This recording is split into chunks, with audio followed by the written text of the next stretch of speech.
So today we feel like reviewing Parents. Go to bed.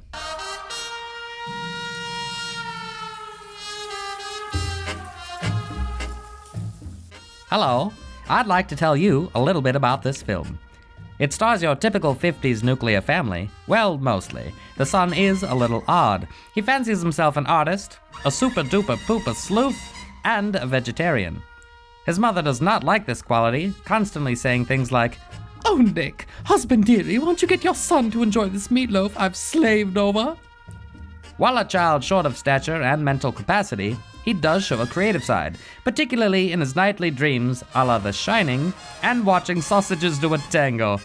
Later, while engaging in his daily routine of staring blankly at his surroundings, he decides to visit his old man's place of employment.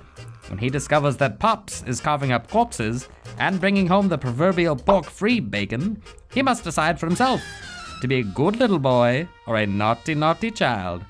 Which is left up to him and you, the audience. Charming little film, felt like the 1950s. I couldn't agree more, 100%. In the 1950s, you have certain props that stand out, and this film does a great job of throwing those props at you. You have the little apple on the teacher's desk. You have that one freaking red checkered cookbook. The cookbook that everybody owned. Everybody had this cookbook, and you do too. You just might not know where it is. It's so 50s. Mm-hmm. But at the same point, they go a little bit too far. It's almost saturated, but not to the point where it's satire. It's just, Good night. Bedtime. go to bed. It kind of rubber bands you between 50s, happy-go-lucky, things are great, to, wow, that is a foot hanging up in the basement. I don't like that. Do you like that? I don't. We have to bring up the main character. We see everything through his perspective. Now, he's just gone through a major move. He's going to a new school. He doesn't have a very strong relationship with his parents, especially his father, who's a little weird. His father is more than a little weird. He's creepy, downright creepy. So this kid, he's got a lot of issues, and he has nightmares, and he's terrified of going to bed. And so what advice does his father give him? He says, "You can be yourself in the dark. But you know, there's one dark place that we have to be very careful in. Do you know where that is?"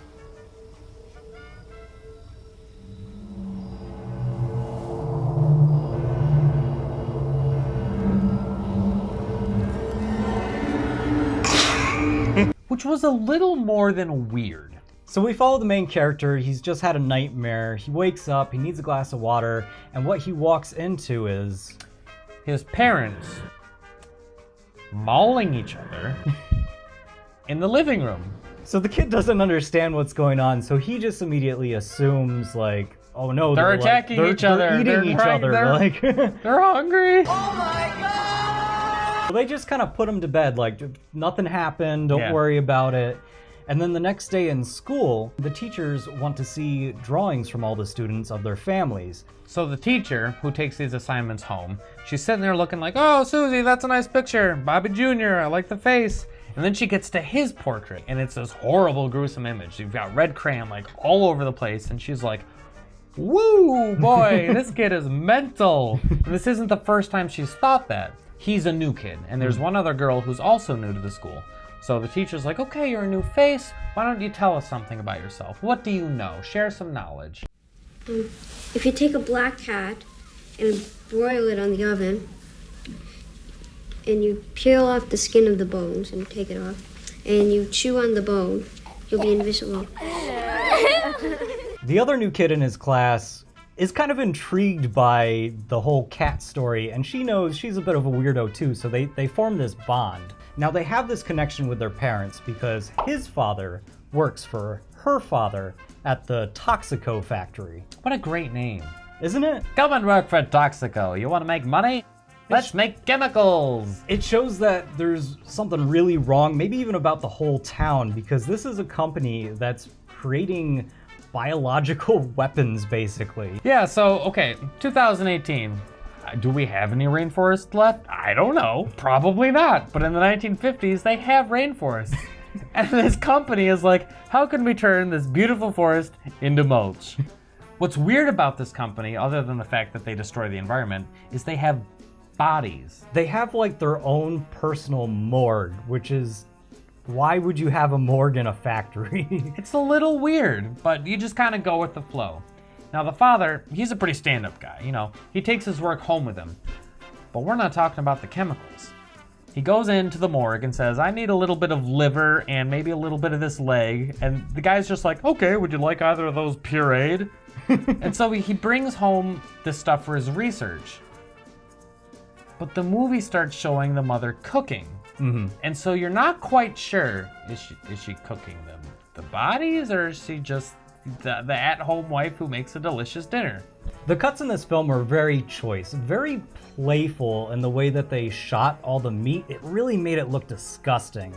Like, I wouldn't want to eat this, and you feel for the kid who sits down at the dinner table every night. Right, he's not quite sure where the meat's coming from, and you as the audience, you're not quite sure either. Yeah, you're not positive, but you get the feeling that this is all human flesh. Right, you get that idea, like maybe this is a person, and then you see the mother like mixing meatloaf with her hands, and you're just like, ugh, gross. So like I said earlier in this video, this film bounces you around. You have the happy 50s times, la la la, and then you have the spooky scary times, oh my god, people are dying. But towards the end of the movie, that little rubber band that's bouncing you back and forth, it breaks. Until it's gone. Where'd it go? And all hell breaks loose. And we're not gonna spoil the ending for you because it is too delicious. You need to go see it for yourself. Watch it for yourself and see what the real truth is behind this crazy movie. Speaking of the truth, we have a beer here by Flying Dog called The Truth. So Flying Dog is a pretty great company. They're witty and they're fun and their beers are pretty dang good. But I want to read what's on this bottle. Full disclosure, this beer came to fruition because we saw a gap in our portfolio and wanted to increase our market share. And that's the truth. That's pretty great. I mean, come on. All right, open that up. Give us a sip. Charles. Charles. Charles. Charles. Okay, this smells malty, but you also get a little bit of citrus from it. Yeah, the flavor, I don't get too much maltiness from it, but what really shines in this is the lemon lime. It's definitely got a lighter body. A lot of double IPAs have a strong malt content to help balance out the hops. This doesn't really have that. There's not a lot of malt, but the citrus makes it light. It brings it up. It's actually quite a nice flavor, although it is very bitter.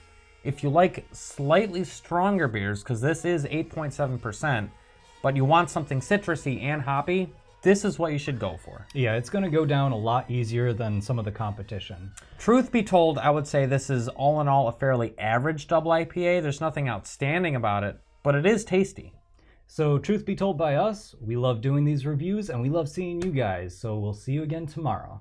It was a one-eyed, one-horn flying purple people eater. One-eyed, one-horn flying purple people eater. A one-eyed, one-horn flying purple people eater sure looks strange to me.